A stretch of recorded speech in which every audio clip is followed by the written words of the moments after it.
Hello everyone, how are you all? I hope you all are doing well. I am Sonali from LearnoHub, a free learning platform जहां आप पढ़ सकते हो maths, physics, chemistry and biology, वो भी absolutely free at learnohub.com।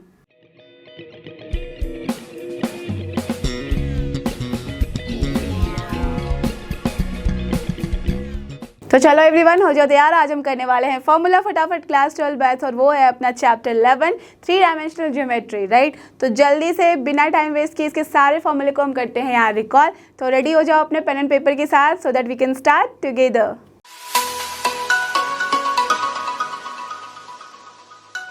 और ये रहा अपना चैप्टर 11 जो कि है थ्री डायमेंशनल ज्योमेट्री। तो you can see same related to थोड़ा थोड़ा यहाँ पे वेक्टर से है, दैट मीन्स वेक्टर के कॉन्सेप्ट आपके क्लियर होने चाहिए, राइट। तो देखो यहाँ डायरेक्शन को साइन है, similar to that only vector algebra. क्या किया था हमने, L square plus M square plus N equals to देखा था 1 होता है, राइट। जहाँ डायरेक्शन को साइन होता क्या है, कुछ नहीं बल्कि जो अपना डायरेक्शन एंगल्स होते हैं, that means alpha beta gamma, उसके साथ जब हम कॉस लगा देते हैं, कोसाइन ले लेते हैं उसका, तो वही हो जाता है डायरेक्शन कोसाइन। क्लियर। तो एल को हम डिनोट करते हैं कॉस अल्फा से, एम को कॉस बीटा से, एन को कॉस गामा से।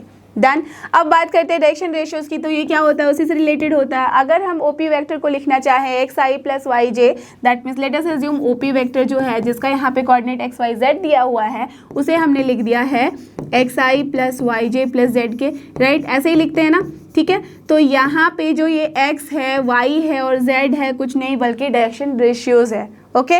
और एक्स वाई जेड की जो हम वैल्यू निकालते हैं वो कैसे निकालते हैं, L R M R and nothing but N R. और आर है क्या, वहाँ पे ओपी वेक्टर का जो डिस्टेंस है, मैग्नीट्यूड है, वही है। क्लियर। तो इसलिए जब आप इसको सॉल्व करोगे प्रॉपर तरीके से, देन यू विल सी कि अगर हमें दोनों में रिलेशन चाहिए तो वो हम आराम से इस तरह से भी निकाल सकते हैं। दैट मीन जब एल दिया है तो हम ए निकाल सकते हैं, बी निकाल सकते हैं, सी, या तो एक्स वाई जेड बोल लो। और अगर A B C direction ratios दिया हुआ है तो हम वहाँ से डायरेक्शन को साइन निकाल सकते हैं। कैसे, just A upon square root of A square plus B square plus C square करते हैं। दैट मीन्स कुछ नहीं बल्कि X upon square root of X square plus Y square plus Z square करते हैं। सिमिलरली एम की value हम B upon this कर देते हैं, दैट मीन्स पूरा का पूरा मैग्नीट्यूड डिस्टेंस का, and R equals to same C upon the distance. Clear. और यहाँ पे प्लस माइनस इसलिए रखा जाता है बिकॉज ये क्या है, अपना स्क्वायर रूट लिया है हमने। डन। ओके। तो दिस एक्चुअली वेरी इंपॉर्टेंट, इसमें क्वेश्चन होते हैं ऑब्जेक्टिव टाइप के। तो चलो अब आगे चलते हैं। और ये रहा अपना direction cosine of a line passing through 2 points. अगर अपने पास आ गया, अब 2 पॉइंट है, उस 2 पॉइंट से पास करता हुआ लाइन, तो ऑफ कोर्स उसका जो डायरेक्शन रेशियोज हो जाएगा, पहले वो मुझे बता दो क्या हो जाएगा। Direct x2 minus x1, y2 minus y1, z2 minus z1, या तो फिर उल्टा लिख लो x1 minus x2, y1 minus y2, z1 minus z2, right. तो ये हो गया अपना डायरेक्शन रेशियोज। अब अगर हमें चाहिए यहाँ पे डायरेक्शन कोसाइन, तो वो क्या हो जाएगा, अभी देखा आपने कॉन्सेप्ट, हम क्या करते हैं, x2 माइनस x1 करेंगे अपॉन हम पूरा PQ का जो लाइन है, अगर P पॉइंट है, Q पॉइंट है, उसका डिस्टेंस लेंगे, और वो क्या हो जाएगा, nothing but this only x2 minus x1 का whole square plus y2 minus y1 का whole square plus z2 minus z1 का होल स्क्वायर। तो L की वैल्यू हम क्या लिखेंगे, दिस, M की वैल्यू दिस, एंड N की value this. Clear. Same concept है, बस वहाँ पे क्या आ गया है, एक पॉइंट की जगह पे जो हम ओरिजिन के रिस्पेक्ट में ले रहे थे, अब किसी दूसरे पॉइंट के रिस्पेक्ट में हम लेंगे। डन। ठीक है। अब चलते हैं आगे, और ये सबसे इंपॉर्टेंट है यहाँ पे। सबसे पहले मैं एक बात बता दूँ, आपको पता ही होगा, आपने देख भी लिया है कि नो योर एग्जाम का पैटर्न कैसा कैसा है यहाँ पे। तो यहाँ पे आपके बहुत सारे टॉपिक्स एलिमिनेटेड हैं, प्लेन आपको टच ही नहीं करना है। तो बस ये सारे टॉपिक्स जो है, जो मैंने यहाँ लिखा हुआ है, वो बहुत ही इंपॉर्टेंट है, ध्यान देना बिल्कुल। Equation of a line through a given point, ध्यान रखो, टू अ गिवन पॉइंट, एक पॉइंट गिवन है, and parallel to a given vector है। दैट मीन्स पिक्चर कुछ इस तरीके का होगा। अपने पास क्या है, ये एक्स वाई जेड कोऑर्डिनेट मैंने बना लिया। अब यहाँ पे कोई भी एक वेक्टर बी है, ठीक है, उस वेक्टर बी के पैरेलल में एक लाइन चाहिए हमें। दैट मीन्स इक्वेशन किसका चाहिए, इस लाइन एल का। कब, जबकि ये पैरेलल है इस बी वेक्टर के, और साथ ही साथ वो पास कर रहा है एक पॉइंट ए से, जिसके बारे में हम लिख सकते हैं यहाँ पे ए वेक्टर जो है वो है x1, y1 एंड z1। और ये जो बी वेक्टर है उसे गिवन है यहाँ पे, दैट मीन्स उसका जो डायरेक्शन रेशियोज है वो A B C. That means अगर मैं लिखना चाहूँ तो इसे लिख सकती हूँ वेक्टर फॉर्म में ए I plus B J plus C के। करेक्ट। तो अगर हमारे पास ये वेक्टर गिवन है और साथ ही साथ ये पॉइंट गिवन है, ठीक है, तो हमें अगर इस लाइन एल का जो निकालना है vector form, that means vector form या तो फिर बोलो कार्टेशियन फॉर्म, जिस भी फॉर्म में इक्वेशन अगर निकालना है, तो सबसे पहले हम वेक्टर इक्वेशन जो लिखते हैं वो क्या हो जाता है, कोई भी आर्बिट्रेरी पॉइंट P ले लो, ठीक है, और जिसको हमने डिनोट कर दिया अननोन पॉइंट से, that is X Y Z से, तो इस लाइन का इक्वेशन हो जाएगा R vector equals to A plus lambda B, जहाँ पे आर क्या है, nothing but X I plus Y J plus Z K, और ए क्या है, X one I plus Y one J plus Z one K, और ये B क्या है, बी वेक्टर है A I plus B I B J plus Z C K. Clear, और उसके साथ हमने लैम्डा यहाँ पे मल्टीप्लाई करा है। दैट मीन्स अगर इसे मैं बेसिकली लिखना चाहूँ तो this is nothing but X I plus Y J plus Z K. तो जनरली हम क्या करते हैं, इसे नहीं लिखते हैं, why, because it is not needed. जब हमें यहाँ पे वेक्टर फॉर्म में चाहिए तो बस हम लिख देंगे आर वेक्टर, ठीक है, और उसकी वैल्यू जो हम लिखेंगे ए प्लस लैम्डा बी के फॉर्म में, वो क्या लिख देंगे, X one I plus Y one J plus Z one K, ठीक है, प्लस लैम्डा करते हैं and then A I plus B J plus C K. Clear, got the idea? So this is nothing but basically your equation of the line in vector form. Done? ठीक है, अब इसी equation को अगर हमें लिखना है कार्टेशियन फॉर्म में तो देखो बहुत ही सिंपल हो गया। अगर आर की जगह आप एक्स आई वाई जे प्लस जेड के करोगे तो क्या हो जाएगा, एक्स माइनस एक्स वन करना होगा ना, अपन क्या हो जाएगा ए वन, राइट, तो that will be equals to lambda. तो बस उसी को इक्वेट करके हमने निकाल लिया है X upon X one upon A minus X one upon A equals to Y minus Y one upon B equals to Z minus Z one upon C. That means ये दोनों इक्वेशन जो है एक दूसरे से डिराइव किया जा सकता है। डन, तो this is the Cartesian form. Okay, अब अगर हम बात कर रहे हैं कि एल एम एन गिवन है, that means A B C direction ratio given था, बट वो ना देके क्या गिवन है अपने पास, डायरेक्शन कोसाइन गिवन है, तो उस केस में हम क्या करेंगे, same x minus x upon यहाँ ए की जगह एल कर देंगे, बिकॉज एल एंड ए क्या है, एक दूसरे से रिलेटेड है, एज अ रेशियो हम रिलेट कर सकते हैं ना, तभी यहाँ एल आ गया, बी की जगह एम और एन सी की जगह अपना एन आ गया। ठीक है, दैट मीन्स किसी भी केस में आप इक्वेशन ऐसे निकाल सकते हो। डन, अब चलते हैं आगे। तो आपको पता ही होगा कि equation of a line passing through 2 points जो है वो टॉपिक वो भी एलिमिनेटेड है, इसलिए वो कवर नहीं किया जा रहा। अब यहाँ आते हैं एंगल बिटवीन 2 लाइन्स। जब भी 2 लाइन अपने पास गिवन है उनके बीच का अगर हमें एंगल चाहिए तो हम क्या करेंगे, आप मुझे बताओ कैसे निकालते हैं, डॉट प्रोडक्ट से निकालते हैं ना, राइट। ए डॉट बी क्या होता था, ए बी कॉस थीटा, तो वही कॉन्सेप्ट हमें यूज़ करना है यहाँ पे और उसी के थ्रू हम निकालेंगे। तो हम इसलिए बोलते हैं कि अगर L1 जो लाइन है और L2 लाइन है उन दोनों का जो डायरेक्शन रेशियोज है, that means A1 B1 C1 और A2 B2 अगर C2 गिवन है, दैट मीन्स बेसिकली अगर मैं L1 को लिखना चाहूँ तो वो क्या है, A1I plus B1J plus C1 के, करेक्ट, यही मतलब हुआ। और L2 जो लाइन है वो क्या है, nothing but A2I plus B2J plus C2 के, करेक्ट, यही है अपने पास। तो अगर ये दोनों लाइन गिवन है, इन दोनों के बीच का हमें एंगल चाहिए तो हम क्या करेंगे, दोनों का डॉट प्रोडक्ट लेंगे ना, राइट, और डॉट प्रोडक्ट लेके कॉस थीटा निकालेंगे। तो वही किया है यहाँ, कॉस थीटा इक्वल्स टू कितनी वैल्यू आ गई, A1 B1 plus B1 A1 A2 plus B1 B2 plus C1 C2, just देख लो इनका dot product A1 A2 plus B1 B2 plus C1 C2 divided by इसका मैग्नीट्यूड इनटू इसका magnitude, वही है यहाँ पे square root of A1 square plus B1 square plus C1 square, square root of A2 square plus B2 square plus C2 square. था ना बहुत ही simple, right. तो जो आपने वेक्टर में पढ़ा है कॉन्सेप्ट उसी को हम यहाँ पे एक्सटेंड कर रहे हैं। डन, अब बात करते हैं जब अपने पास इक्वेशन ऑफ जो लाइन है वो इस फॉर्म में ना गिवन है, जबकि हमारे पास डायरेक्शन रेशियोज गिवन था तो हमने ऐसे लिख दिया, बट वो डायरेक्शन कोसाइन के फॉर्म में गिवन है, तो क्या हो जाएगा, सेम यहाँ पे हम क्या करेंगे, A1 A2 की जगह पे हम लिख सकते हैं L1 L2, but as you know कि L square plus M square plus N square क्या होता है 1, तो डिनोमिनेटर का सारा टर्म क्या हो जाएगा, नथिंग बट 1। तो हम क्या लिख देते हैं, only cos theta equals to magnitude of this L1 L2 plus M1 M2 plus N1 N2। Clear, done. तो हमेशा ध्यान रखना यहाँ हम प्लस माइनस नहीं लेते हैं, इनका मैग्नीट्यूड लेते हैं, पॉजिटिव वैल्यू लेते हैं। ओके, तो दिस इज वेरी क्लियर। अब जब 2 लाइन अपना परपेंडिकुलर होगा तो टेल मी क्या हो जाता है, कॉस थीटा की वैल्यू 0 होगी, 0 होगी, दैट मीन्स कि हम इक्वेट करेंगे 0 के साथ, तो क्या हो जाएगा, A1 A2 plus B1 B2 plus C1 C2 equals to 0, और वही आ रहा है।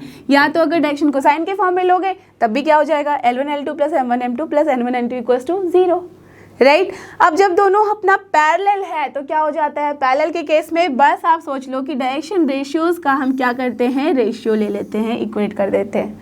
That means A1 upon A2 equals to B1 upon B2 equals to C1 upon C2। Very simple, isn't it?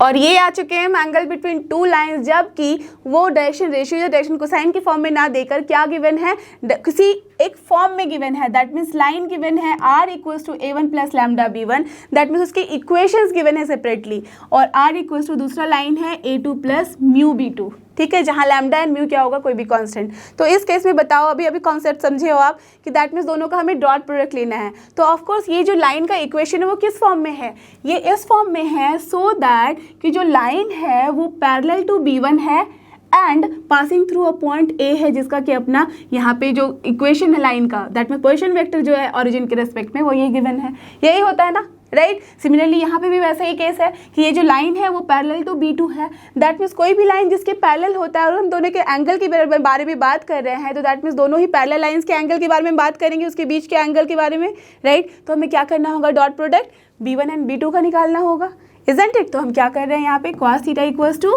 b1 dot b2 कर रहे हैं divide by दोनों का magnitude, था ना, बहुत ही सिंपल, राइट। अब जबकि अपने पास इक्वेशन जो था ये किस फॉर्म में था, वेक्टर फॉर्म में, बट अगर वो कार्टेशियन फॉर्म में है तो बहुत ही सिंपल है, जो आपने फॉर्मूला याद किया है उसे ही एज इट इज लिख दो। दैट मीन्स यहाँ जो इक्वेशन गिवन है वो है कार्टेशियन फॉर्म में, एंड यू ऑल नो कि कार्टेशियन फॉर्म में जो डिनोमिनेटर में है वो क्या है, a1 b1 and c1, nothing but जिस लाइन के वो पैरेलल है उसका डायरेक्शन रेशियोज, राइट। तो हमें क्या करना होगा, इस डायरेक्शन रेशियोज का विद दिस डायरेक्शन रेशियोज का dot product, that means a1 a2 plus b1 b2 plus c1 c2 and divide by दोनों का मैग्नीट्यूड, करेक्ट, क्लियर। तो सेम कॉन्सेप्ट हमारा यूज हो रहा है हर जगह, ओके। आगे चलते हैं, और ये है shortest distance between two lines, बहुत ही इंपॉर्टेंट, इस बार के लिए समझ लो कि यहीं से अगर आपके मैक्सिमम के क्वेश्चन आएंगे ना तो वो आएंगे, ठीक है, बिकॉज प्लेन नहीं है, तो that means this topic is actually very important, ठीक है। अब यहाँ देखो, जब दो लाइन अपना स्पेस में है और वो इंटरसेक्ट कर रहा है तो क्या हो जाएगा, shortest distance. Shortest distance that means intersect कर रहा है, तो ऑफकोर्स जिस पॉइंट पे टच कर रहा है वही होगा शॉर्टेस्ट डिस्टेंस, टच कर रहा है that means shortest distance will be nothing but 0। तो ऑब्जेक्टिव के लिए दिस इज वेरी इंपॉर्टेंट। अब अगर दो लाइन पैरेलल है तो ऑफकोर्स उसके बीच का डिस्टेंस क्या होगा, हर जगह इक्वल होगा, हर जगह इक्वल होगा, that means perpendicular distance between them, तो वही हो जाता है अपना परपेंडिकुलर डिस्टेंस जब दो लाइन पैरेलल है इन स्पेस।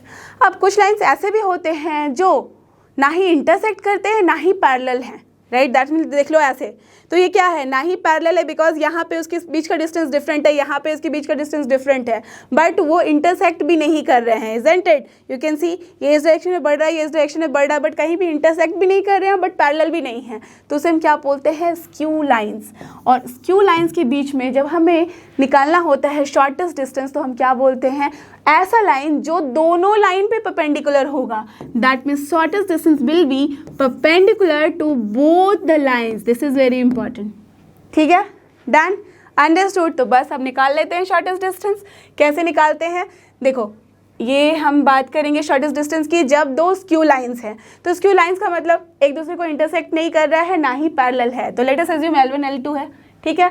अब एक ऐसा हमें निकालना होगा यहाँ पे डिस्टेंस जो कि लाइन का जो परपेंडिकुलर होगा L1 पे भी और L2 पे भी, ठीक है, यही करना है। तो उसके लिए हम यूज़ करते हैं प्रोजेक्शन वाला कॉन्सेप्ट, और यहाँ पे हम क्या करेंगे, अगर आर वेक्टर दैट मीन्स एक जो लाइन है L1 वो गिवन है A1 प्लस लैम्डा B1 से, और L2 जो है वो गिवन है A2 प्लस म्यू B2 से, ठीक है। तो इन दोनों के बीच का shortest distance will be nothing but ST, जो कि दोनों पे ही परपेंडिकुलर होगा, और वो हम निकालते हैं बाय दिस पर्टिकुलर फॉर्मूला। तो हम क्या करेंगे, प्रोजेक्शन लेंगे, दैट मीन्स डॉट प्रोडक्ट तो आएगा ही, राइट। तो अगर लेट अस अज्यूम यहाँ पे पॉइंट A1 है और यहाँ पे पॉइंट A2 है, ठीक है, जो ये A1 A2 दिख रहा है जिसका पोजीशन वेक्टर है, तो यहाँ हम करेंगे A2 माइनस A1 का किसके साथ, dot product with B1 cross B2 के यूनिट कैप के साथ, और वही यूनिट कैप क्या हो जा रहा है, इस तरह से हम रिप्रेजेंट कर रहे हैं। Are you getting this? B vector के लिए लेट अस अज्यूम अगर हमारे पास बी वेक्टर था तो उसके रेस्पेक्ट में अगर हम लिखना चाहें उसका यूनिट वेक्टर तो क्या होता था, बी कैप को हम क्या लिखते थे, B vector divide by B vector का मैग्नीट्यूड। और देख लो यही कॉन्सेप्ट यूज हुआ है नहीं यहाँ पे, सी A2 माइनस A1 है, डॉट किसके साथ कर रहे हैं, B1 क्रॉस B2, और इसी का हमने क्या किया है, मैग्नीट्यूड लिया है, correct, okay, got the idea. That means दोनों ही लाइन के परपेंडिकुलर पे हमने प्रोजेक्शन ले लिया है इस A2 माइनस A1 का, करेक्ट, क्लियर। तो बस उसी से हम इस फॉर्मूले को याद रखते हैं कि फॉर्म यहाँ पे प्रोजेक्शन यूज़ हुआ है। अब चलते हैं आगे, हम देखते हैं यहाँ बात करते हैं किसकी, जबकि कार्टेशियन फॉर्म में गिवन है, वो तो वेक्टर फॉर्म में गिवन था, बट अगर कार्टेशियन फॉर्म में गिवन है तो हम क्या करेंगे, यहाँ पे सेम कॉन्सेप्ट यूज़ करते हैं, बस उसे हम डिटर्मिनेंट के फॉर्म में लिख लेते हैं, बिकॉज यू नो कि जब हम यहाँ पे क्रॉस प्रोडक्ट निकालते हैं तो डिटर्मिनेंट ही यूज़ करते हैं।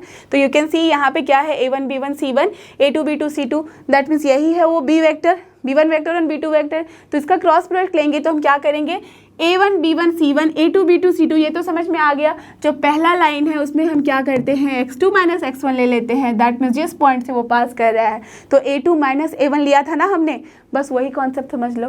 तो A2 माइनस A1 किया तो x2 minus x1 y2 minus y1 z2 minus z1, correct. तो यहाँ पे न्यूमरेटर में हमने डिटर्मिनेंट ले लिया और डिनोमिनेटर में क्या है, इसी डिटर्मिनेंट से आता है, दैट मीन्स देख लो अगर पहले लाइन को आप छोड़ोगे तो क्या हो जाएगा, इन दोनों का क्रॉस प्रोडक्ट, दैट मीन्स यहाँ पे इन दोनों का प्रोडक्ट माइनस इन दोनों का प्रोडक्ट, राइट। तो देख लो वही है B1 C2 minus B2 C1, इसका होल स्क्वायर लिया, प्लस अब इसको छोड़ दो तो क्या हो जाएगा, A1 C2 minus A2 C1, वही है, करेक्ट, उसका होल स्क्वायर। पहले इसे लिखो या उसे लिखो, बात बराबर है, वाई बिकॉज स्क्वायर रूट हम इसका स्क्वायर कर रहे हैं, एंड देन इसे छोड़ दो तो क्या हो जाएगा, A1 B2 minus A2 B1, देख सकते हो वही है उसका स्क्वायर, एंड पूरे का स्क्वायर रूट, क्लियर। तो this is the distance, shortest distance, जबकि कार्टेशियन फॉर्म में गिवन है। डन। तो एक बार आपने ये समझ लिया, इसके बाद कोई भी फॉर्मूला आपको टफ नहीं लगने वाला है। You can see the next one, जब शॉर्टेस्ट डिस्टेंस लेना है बिटवीन टू पैरेलल लाइंस तो क्या हो जाएगा, पैरेलल लाइन में आपको पता ही है कि यहाँ पे B1 B2 के बारे में हम बात नहीं करते, दोनों ही B ही वेक्टर होगा यहाँ, करेक्ट। दैट मीन्स L1 भी पैरेलल है L2 के, दैट मीन्स ऑफ कोर्स जिसके भी पैरेलल में वो वेक्टर है वो उसके भी पैरेलल है, राइट। तो तभी वहाँ पे B1 B2 क्या है, सेम वेक्टर।